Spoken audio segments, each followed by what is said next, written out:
आज हम लोग एक्सरसाइज 13.1 का सलूशन देखने वाले हैं। सलूशन देखने से पहले कुछ इंपॉर्टेंट फार्मूला है, इसको देख लिया जाए। पहला फार्मूला है probability of E by F बराबर probability of E intersection F by P F, जहाँ P F does not equal to 0। दूसरा फार्मूला है probability of F by A अगर हो तो probability of E intersection F by PE, जहाँ PE बराबर नहीं 0 हो। तीसरा फार्मूला है probability of A union B by F बराबर probability of A by F plus probability of B by F minus probability of A intersection B by F. चौथा formula है probability of A union B बराबर probability of A plus probability of B minus probability of A intersection B. पांचवा formula है यदि ए और B परस्पर अपवर्जी घटनाएं हो तो देखिए, जब ए और बी परस्पर अपवर्जी घटनाएं होती हैं तो ए इंटरसेक्शन बी बराबर 5 होता है। इस कंडीशन में हम ए इंटरसेक्शन बी का नंबर काउंट करें तो ये 0 हो जाएगा और probability of A intersection B 0 हो जाएगा। ठीक है, तो इस कंडीशन में जब हम probability of A union B निकालें तो केवल P A plus P B होगा, यानी probability of A plus probability of B होगा और ये वाला जो पार्ट है ये 0 हो जाएगा। ठीक है, छठवां फार्मूला है probability of E dash by F बराबर 1 minus probability of E by F. चलिए अब एक्सरसाइज के क्वेश्चन देखते हैं। चलिए एक्सरसाइज 13.1 का पहला क्वेश्चन है, क्वेश्चन नंबर 1 है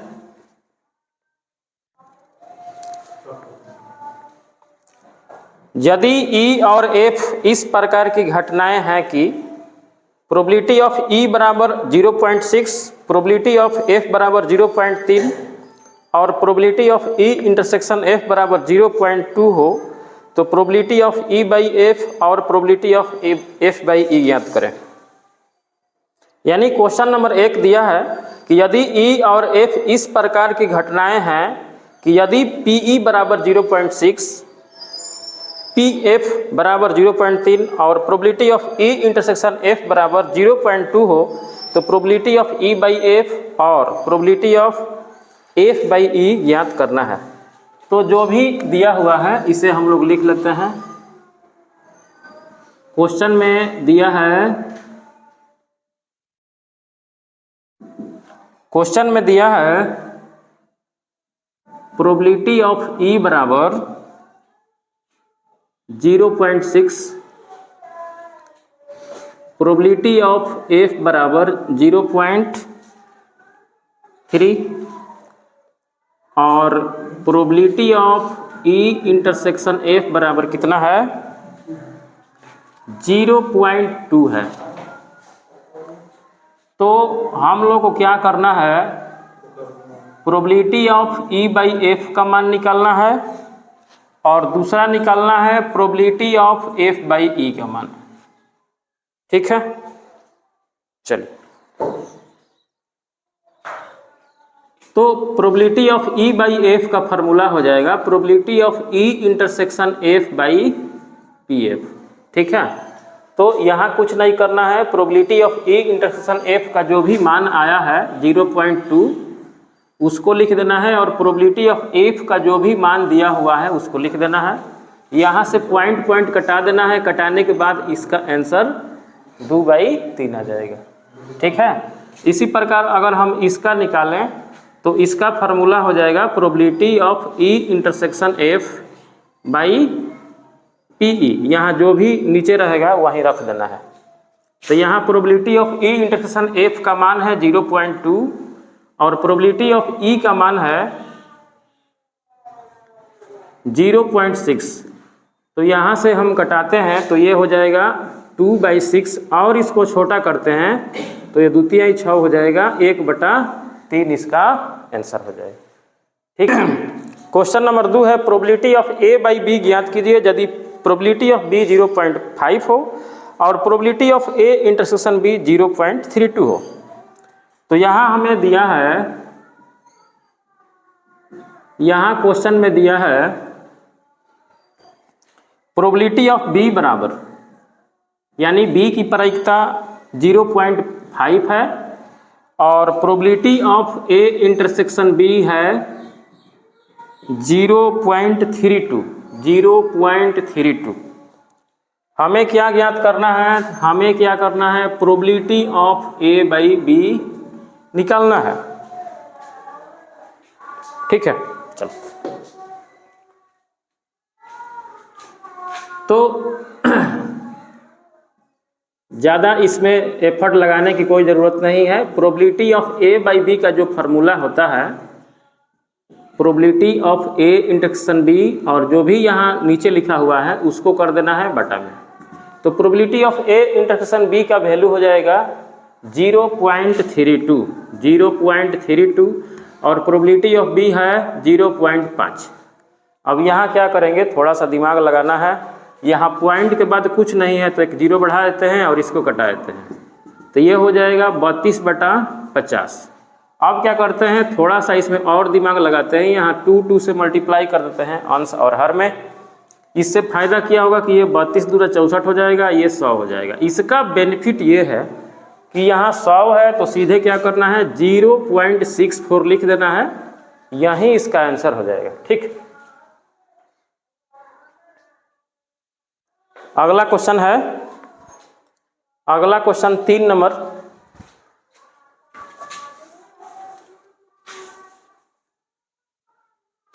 तीन नंबर क्वेश्चन है, यदि प्रोबेबिलिटी ऑफ ए बराबर 0.8 और प्रोबेबिलिटी ऑफ बी बराबर 0.3 और प्रोबेबिलिटी ऑफ बी बाई ए बराबर 0.4 हो तो हमें ज्ञात करना है। 3 चीज़ें ज्ञात करनी है। तो पहले जो भी दिया हुआ है क्वेश्चन नंबर 3 में उसे लिख लेते हैं। प्रोबेबिलिटी ऑफ ए कितना दिया हुआ है? प्रोबेबिलिटी ऑफ ए दिया हुआ है 0.8। प्रोबेबिलिटी ऑफ बी कितना दिया हुआ है? प्रोबेबिलिटी ऑफ बी दिया है 0.5 और प्रोबेबिलिटी ऑफ बी है, प्रोबेबिलिटी ऑफ बी बाई ए है 0.4। ये है 0.4। हमें 3 चीज़ें निकालनी है। पहली चीज़ क्या है? तो पहला है probability of A intersection B निकालना है। दूसरा में निकालना है probability of A by B, और तीसरा में निकालना है probability of A union B. ठीक है,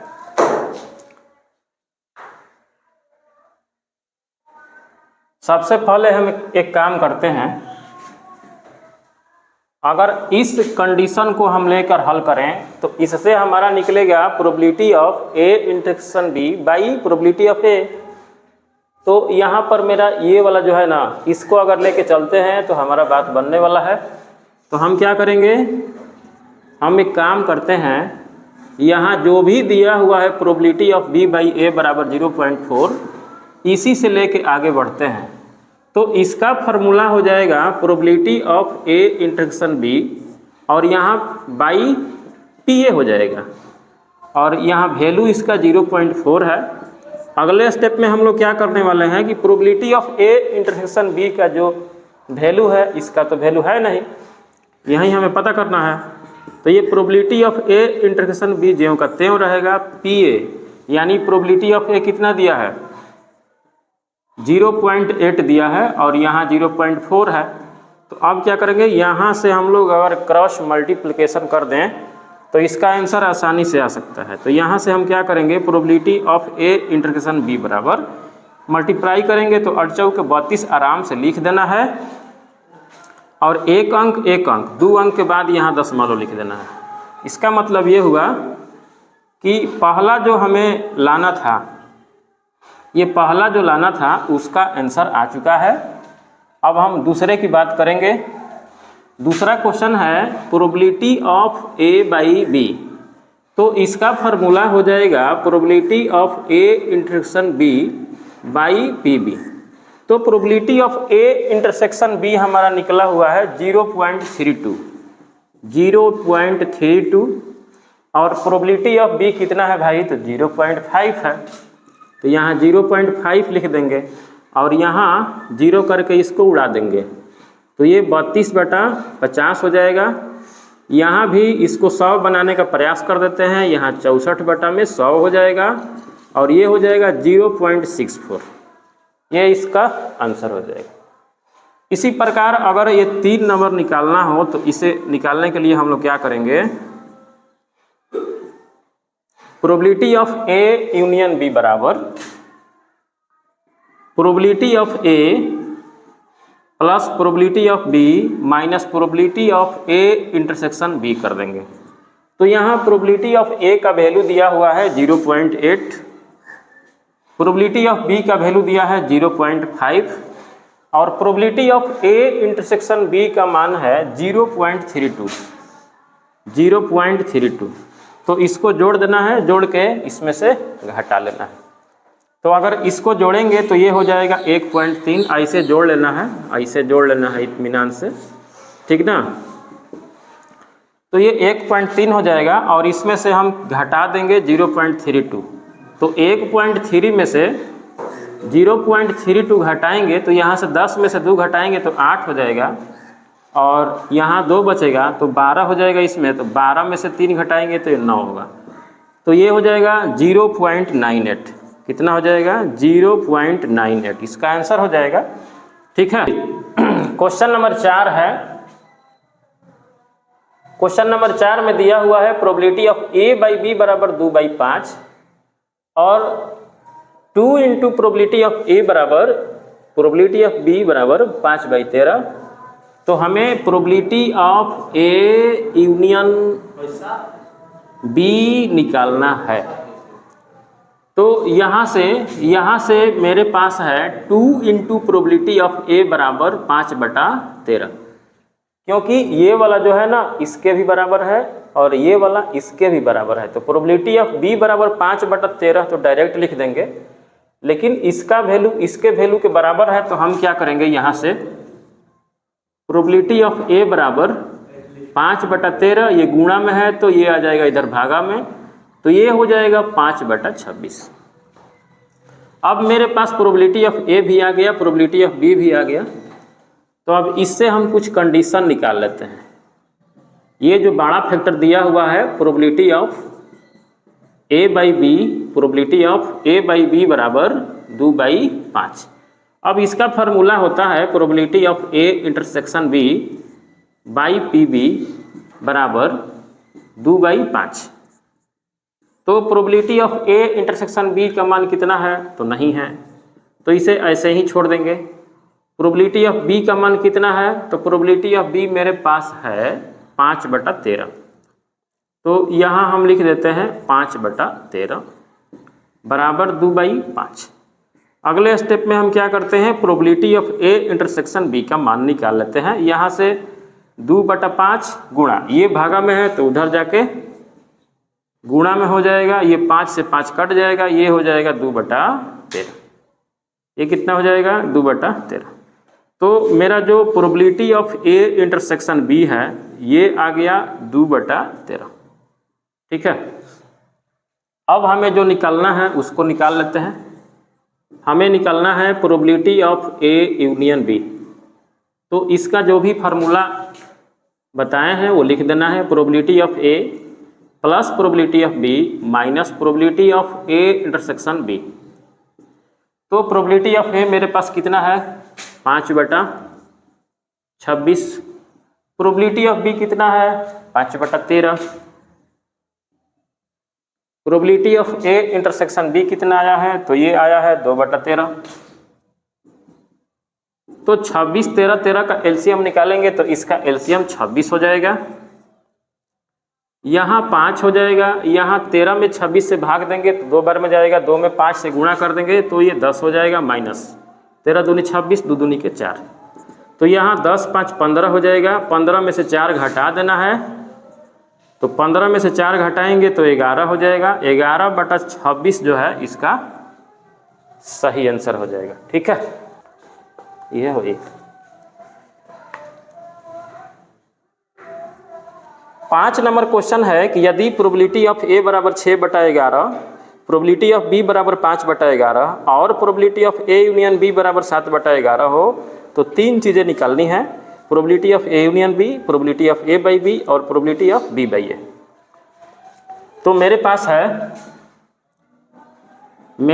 है प्रोबेबिलिटी ऑफ ए का वैल्यू, प्रोबेबिलिटी ऑफ ए दिया हुआ है 6/11, प्रोबेबिलिटी ऑफ बी दिया हुआ है 5/11, probability of A union B दिया हुआ है 7/11। हमको क्या निकालना है? पहला निकालना है probability of A union B, पहला निकालना है probability of A intersection B, दूसरा निकालना है probability of A by B और तीसरा क्वेश्चन में निकालना है probability of B by A. ये 3 चीज़ें निकालना है। तो एक काम करते हैं, इसको लेकर चलते हैं, ठीक है। हम लोग क्या करते हैं, probability of A union B का जो वैल्यू दिया है 7/11, इसी को लेकर चलते हैं। तो इसका फार्मूला होता है probability of A plus probability of B minus probability of A intersection B बराबर 7/11, ठीक। अब प्रोबेबिलिटी ऑफ ए का मान कितना दिया हुआ है? प्रोबेबिलिटी ऑफ ए का मान है 6/11, प्रोबेबिलिटी ऑफ बी का मान है 5/11 और probability of A intersection B हमारे पास है ही नहीं, यही निकालना है। तो इसको जेव का तेव छोड़ देना है, यहाँ 7/11 लिख देना है। अगले स्टेप में हम क्या करेंगे कि इसको उठा के उधर कर देते हैं। तो ये जब उठ के उधर जाएगा तो प्लस में हो जाएगा। तो probability of A intersection B बराबर, ये सपोज दैट उधर चला गया है तो ये 6/11 इधर ही रहेगा, ये 5/11 भी इधर ही रहेगा, ये उठ के आ जाता है इधर और ये उठ के चला गया है उधर। तो अब यहाँ क्या करेंगे, हम लोग एलसीएम ले लेते हैं। 11, यहाँ 6 + 5 - 7, तो 6, 5, 11, 11 में से 7 घटाएंगे तो 4 होगा। 4/11 इसका आंसर आना चाहिए, 4/11 इसका आंसर आना चाहिए, यही इसका आंसर होगा, ठीक है। आ रहा है 5 नंबर का पहला क्वेश्चन का आंसर हो जाएगा 4/11। अब हमें क्या करना है, अब हमें दूसरा निकालना है। हम इसको लेके चले तो पहला का आंसर आ गया। अब दूसरा में हमें क्या करना है, probability of A by B निकालना है। तो probability of A by B निकालेंगे तो इसका जो फार्मूला होता है probability of A intersection B by P B. तो probability of A intersection B का हमारा वैल्यू आया है 4/11, तो यहाँ 4/11 लिख देना है। अब प्रोबेबिलिटी ऑफ बी कितना है भाई, तो ये 5/11 है। तो इसे सॉल्व करेंगे तो 4/11, ये 11 ऊपर चला जाएगा, इससे कट जाएगा, आंसर हो जाएगा 4/5, यानी इसका आंसर कितना हो गया 4/5। अब तीसरा क्वेश्चन का सॉल्यूशन देख लेते हैं। Probability of B by A पूछ रहा है, तो probability of B by A में क्या करना है, probability of A intersection B by P A कर देना है। तो इसका वैल्यू हमारे पास तो 4/11 ही है, तो 4/11 यहाँ लिख देना है। और प्रोबेबिलिटी ऑफ ए का वैल्यू है 6/11, तो इसके जगह पे हमें 6/11 लिख देना है। ये 11 से 11 कटा देना है, ये 4/6 हो गया। अब इसको क्या करना है, 2 दूनी के 4, 3 दूनी 6 कटा देना है, तो इसका आंसर 2/3 हो जाए, ठीक है। क्वेश्चन नंबर 6 देखा जाए है ना। देखिए निम्नलिखित प्रश्न 6 से 9 तक probability of E by F निकालना है, ठीक ना, ज्ञात कीजिए। यानी कि एफ हो चुका है तो ई की प्रायिकता हमें ज्ञात करनी है। तो 6वां नंबर क्वेश्चन है कि एक सिक्के को 3 बार उछाला गया है। तो एक सिक्के को 3 बार उछालेंगे तो पहले आराम से सैंपल स्पेस लिख लेंगे, बिना सैंपल स्पेस का नहीं फरियाएगा, ठीक ना। मानो ध्यान से देखिए। तो ये 6 नंबर क्वेश्चन में हम लोग क्या करेंगे, 6 नंबर क्वेश्चन में हम लोग एक सिक्के को एक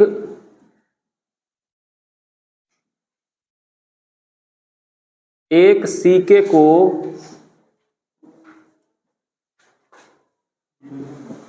तीन बार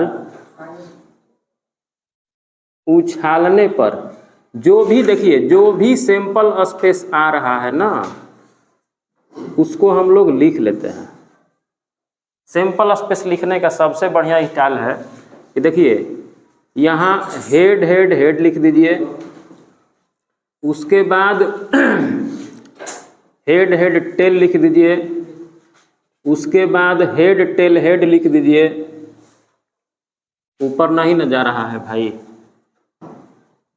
हेड हेड हेड लिख दीजिए,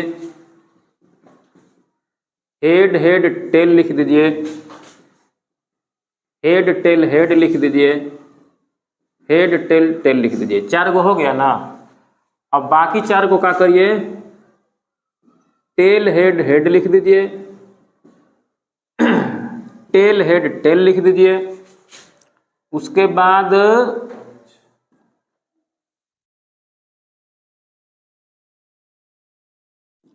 टेल टेल हेड लिख दीजिए और एक लिख दीजिए टेल टेल टेल। 8 गो हो गया कि नहीं, देखिए तो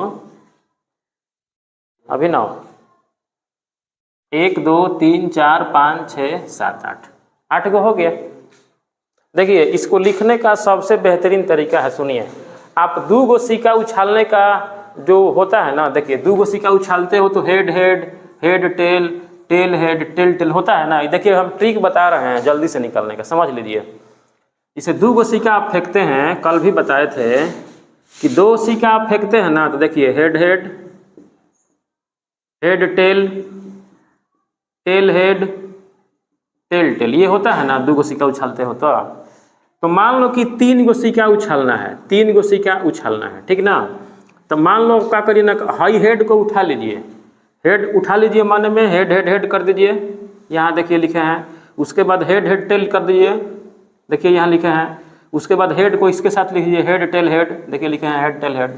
उसके बाद हेड को उठा के इसमें कैलकुलेशन कर लीजिए, हेड टेल टेल। उसके बाद क्या करिए, अब इस टेल को उठा लीजिए, अब टेल के साथ टेल हेड हेड कर दीजिए, देखिए लिखे होंगे टेल हेड टेल, यहाँ लिखे हैं टेल हेड हेड। उसके बाद क्या करिए, tell head tail tail head tell, कहाँ लिखे हैं टेल हेड टेल, कहाँ है टेल हेड टेल, ठीक है। उसके बाद टेल टेल हेड, देखिए टेल टेल हेड, उसके बाद टेल टेल टेल, ठीक है। तो ऐसे याद करना है, समझ लेना है। चलिए, तो कहने का मतलब ये है कि एक सिक्के को 3 बार हम उछालेंगे तो टोटल सैंपल स्पेस यहीं 8 गो होने वाला है। ये तो बात समझ में आ गई है, कल भी समझाए थे। अब इसमें करना क्या है, 6वां का जो पहला क्वेश्चन है, पहला जो क्वेश्चन है, इसमें घटना ई दिया हुआ है। घटना ई कह रहा है तीसरी उछाल पर चित, तीसरी उछाल पर चित होना चाहिए, ठीक है ना। तो आपको ये देखना है, ध्यान से देखिएगा, तीसरी उछाल पर चित होना चाहिए। तो इस देखिए उत्तम, मान लीजिए कि बिना सैंपल स्पेस का बनाते हैं तो कितना परेशानी होती है। देखिए, हम सैंपल स्पेस निकाल लिए तो बहुत आराम रहेगा, कंफर्टेबली फील होगा। देखिए, तीसरकी उछाल पे हमें चित होना चाहिए, तो तीसरका उछाल पे चित यहाँ भी हो रहा है। देखिए, तीसरका पे चित आ रहा है, तो यहाँ क्या लिखेंगे, हेड हेड हेड लिख देंगे, तीसरी उछाल पे चित आ गया है। फिर तीसरी उछाल पे चित इसमें है नहीं है, इसमें है तो इसको लिख लेंगे हेड टेल हेड। फिर तीसरी उछाल पे यहाँ चित है टेल हेड हेड, यहाँ है तो नहीं है भाई, यहाँ है टेल टेल हेड है, टेल टेल हेड है, ये तीसरी उछाल पे चित है। अब नहीं है, इसको छोड़ देंगे ऐसा ही लिख के, क्या दिक्कत है, समझ में आ रहा बात। अब अगला जो घटना है, ये घटना कह रहा है पहली दोनों उछालों पर चित, पहली दोनों उछालों पर चित, पहली दोनों उछालों पर चित। अब ध्यान से देखिए, पहली दोनों उछाल पे चित होना चाहिए, तो इसमें आपको ध्यान से ये देखना है कि पहली दोनों उछालों पर चित कहाँ कहाँ आया है। तो देखिए, यहाँ भी आया है, पहली दोनों उछाल पे चित आया है, समझिए इस बात को। पहिलका पे भी चित आया है, दूसरका पे भी चित आया है, और वो कंडीशन इसमें भी लागू हो रहा है, हेड हेड टेल। ठीक है, अब देखिए पहली दोनों उछालों पर चित इसमें है, नहीं है। पहली दोनों उछालों पर चित है, नहीं है। इस पे पहली दोनों उछालों पर चित है, नहीं है। इस पर भी नहीं है, इस पर भी नहीं है, इस पर भी नहीं है। कोई दिक्कत? केवल दो ही पर है। अब हमें क्या करना है, देखिए हमारे पास इवेंट ई लिख दिए हैं, हमारे पास इवेंट एफ भी पता हो गया है। अब हमको निकालना है probability of E by F. ध्यान से समझिएगा, एगो समझ लीजिएगा तो सब बन जाएगा। अब इसका फार्मूला होता है probability of E intersection F by P F. Probability of E intersection F का फार्मूला होता है probability of E intersection F by P F. तो इसका मतलब ये हुआ कि हमें हाई निकालना पड़ेगा, हमें हाई निकाल के ले लेना पड़ेगा, तब इसका जो भी फार्मूला है उस पर रख देंगे, हो जाएगा काम। ठीक है ना। तो हम लोग क्या करते हैं, ये दोनों चीज निकाल लेते हैं। तो अब हम क्या करेंगे जानते हो, अब हम क्या करेंगे, ई इंटरसेक्शन एफ निकाल लेंगे। बताइए तो इसमें से क्या मिल रहा है, कॉमन कॉमन क्या मिल रहा है? हेड हेड हेड मिल रहा है, और हेड हेड टेल नहीं मिल रहा है, नहीं मिल रहा है, केवल एक ही मिल रहा है। चलिए अच्छी बात है। अब इसका नंबर काउंट करिए तो क्या गो है, ये क्या गो है, एगो है। अब इसका प्रोबेबिलिटी निकाल दीजिए, प्रोबेबिलिटी निकाल के जेब में रखिए। Probability of E intersection F बराबर number of E intersection F by कितना, नंबर ऑफ एस। कैसे निकाल रहे हो, कैसे बनाए हो, इस बात को ध्यान से समझ लीजिएगा कि इसको निकाल लेना है, इसको काउंट कर लेना है, इसका प्रोबेबिलिटी निकाल लेना है। प्रोबेबिलिटी निकालने के लिए इसका संख्या ऊपर रहेगा, टोटल आउटकम नीचे रहेगा। तो टोटल आउटकम इसमें कितना है, इसमें टोटल आउटकम कितना है, यहाँ से लिख सकते हो, यहाँ से लिख सकते हो कि नंबर ऑफ एस 8 है। तो यहाँ क्या करिएगा, 1/8 लिख दीजिए। कोई दिक्कत? 8 हो गया। अब हमें निकालना है प्रोबेबिलिटी ऑफ एफ। तो प्रोबेबिलिटी ऑफ एफ जब निकालेंगे तो हमें इसके लिए क्या चाहिए कि नंबर ऑफ एफ भैया कितना है, अब नंबर ऑफ एस कितना है। तो नंबर ऑफ एफ कितना है, इसमें काउंट करिए, ये 2 गो है, हाई कितना है, 8 गो है। और इसको कटा के छोटा मत करिए, कटा के छोटा मत करिए, एकदम छोड़ दीजिए ऐसे ही। अब हमको जो निकालना है, लास्ट में रिजल्टेंट निकालना है probability of E by F. अब इसका डायरेक्ट सूत्र रख दीजिए, इसका अर्थ भी समझ लेना है। इसका अर्थ होता है कि अगर घटनाएं एफ घट चुकी है तो ई के घटने या होने की क्या प्रोबेबिलिटी है। तो इसका फार्मूला होता है probability of E intersection F और बाई पी एफ। तो देखिए हमारे पास probability of E intersection F कितना है, 1/8 है। इसका वैल्यू कितना है, 2/8 है। हम इसीलिए नहीं कटवाए कि देखिए यहाँ 8 अपने आप कट जाएगा, और कटने के बाद इसका आंसर 1/2 हो जाएगा। ठीक है, नंबर 8 देखते हैं, और 6-7 के क्वेश्चन में दिक्कत होगा तो पूछ लीजिएगा। तो क्वेश्चन नंबर 8 है, एक पासे को 3 बार उछाला गया है। ओ माय गॉड, एक पासे को 3 बार उछाला गया है। तो समझ सकते हो ना कि एक पासे को 3 बार उछालेंगे तो एक पासे पे 6 होता है, फिर दूसरा पे भी 6, तीसरा पे भी 6, तो 2 से 16 आइटम हो जाएगा। तो उछालेंगे तो उछालते उछालते पता चलेगा कि हालत ख़राब हो जाएगी। तो इसको उछालना ठीक नहीं है, बिना उछाले ही बनाते हैं। देखिए एक पासे को 3 बार उछाला गया है, तो चलिए जब पासे को 3 बार उछालिएगा तो नंबर ऑफ एस जो है ना कितना होगा, 2 से 16 होगा। हम इसको लिख लेते हैं, उछालेंगे नहीं तो 2 से 16 बहुत काफ़ी होता है। ठीक ना। अब देखिए घटना ई दिया हुआ है, घटना ई दिया हुआ है, तीसरी उछाल पर 4 प्रकट होना।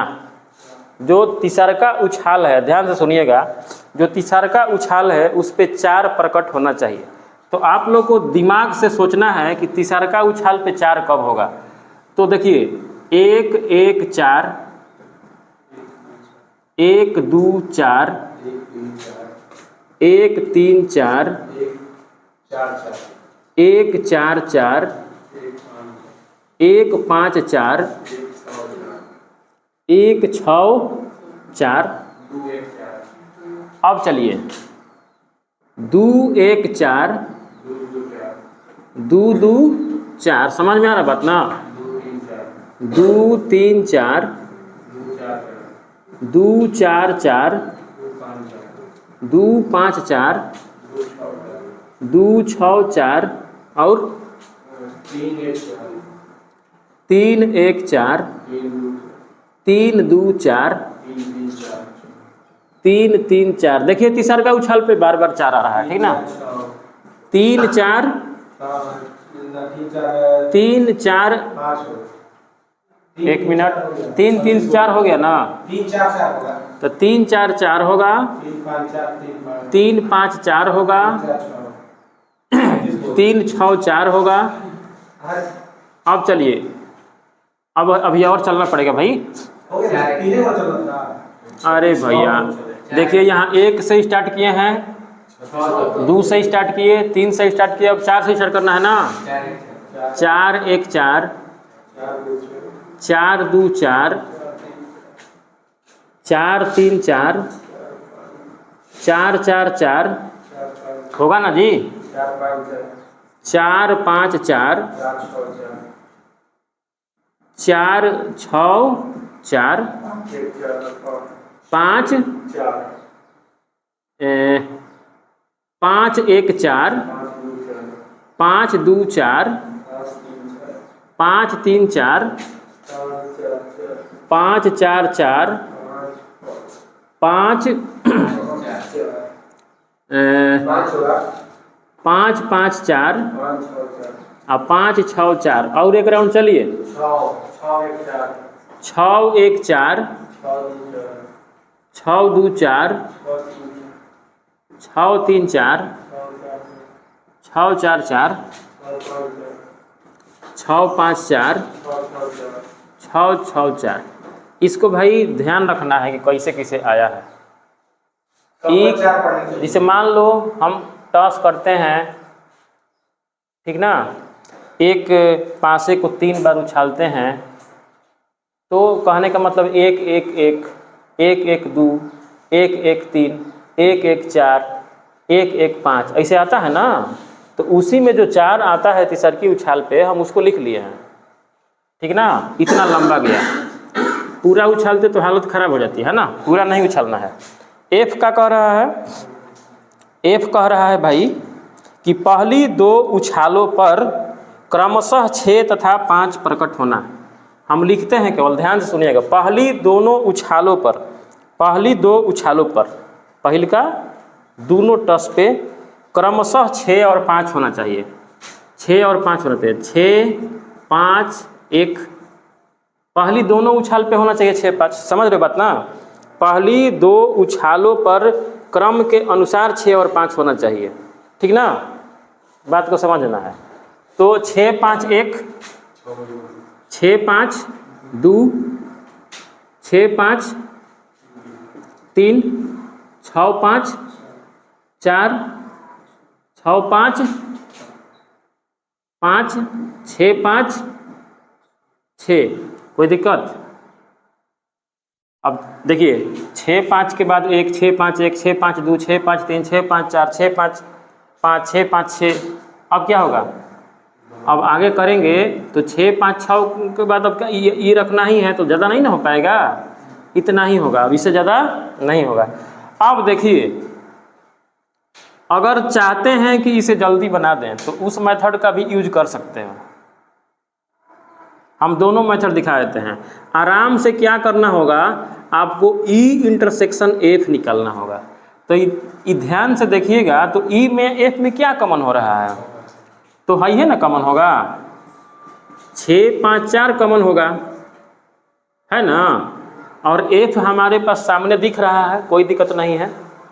तो अब यहाँ क्या करना है, जब हम इसके नंबर की बात करें, जब इसके हम नंबर की बात करें तो ये एक ही ना है भाई।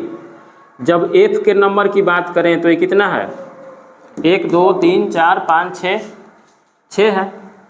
तो अगर हम चाहें कि इसे जल्दी निकाल दें, इसका आंसर जल्दी निकाल दें, तो आपको क्या करना है, probability of E by F बराबर number of E intersection F और बाई में सीधे नंबर ऑफ F कर दीजिए। आपको ज़्यादा कुछ करने की ज़रूरत नहीं है। अब इसका वैल्यू कितना है, E इंटरसेक्शन F में कितने नंबर कॉमन है, 1, और नंबर ऑफ F कितने हैं भाई, 6। तो यहीं इसका आंसर हो जाएगा, ठीक ना। इसको कोई काट नहीं सकता, एकदम सही है, ठीक। अगर मान लो सोच रहे हो कि भाई थोड़ा लंबा चौड़ा बना दे, 5 नंबर में आया है, तो इसको ऐसे भी बना सकते हो। देखो इसको क्या करोगे, यहाँ से ही हटा दो। अब यहाँ से क्या करोगे, थोड़ा सा डीप जाओ, यहाँ से क्या करो, probability of E intersection F निकालो। तो इसका फार्मूला हो जाएगा number of E intersection F और बाई नंबर ऑफ एस। ये प्रोबेबिलिटी निकालने का फार्मूला होता है, ठीक ना। तो ये देखिए कितना लिखेंगे, 1, इसका वैल्यू कितना है 216, देख लीजिए। अब क्या करिए, प्रोबेबिलिटी ऑफ एफ निकाल लीजिए और इसको भी निकाल के जेब में रखिए। तो जिसका भी प्रोबेबिलिटी निकालना होता है ना, वो रहता है ऊपर और टोटल आउटकम कहाँ रहेगा, नीचे रहेगा। तो नंबर ऑफ एफ हमारे पास कितना है भाई, 6 है, और नंबर ऑफ एफ सबके लिए 216 है, उसमें टेंशन वाली बात नहीं है। तो अब अगर हम बस क्या किए, एक लाइन तो बढ़ाए हैं, ज़्यादा तो कुछ दिक्कत नहीं है। अब यहाँ से अगर हम probability of E by F निकालें तो इसका फार्मूला हो जाएगा probability of A intersection F, probability of E intersection F by probability of F. अब देखिए इसका वैल्यू कितना है, इसका वैल्यू हम कितना निकाले हैं, 1/216। इसका वैल्यू कितना निकाले हैं, 6/216। भाई है कट गया, कितना आया 1/6, 1/6 ना आया था, हाई बटा हाई, सीधी सी बात है। देखिए अगर पहिलका मेथड से जिसे बनाए वैसे भी बनाओगे तो उतना ही आंसर आएगा, वो भी गलत नहीं है, और ऐसे भी बनाओगे तो ये भी गलत नहीं है, दोनों सही है, ठीक है।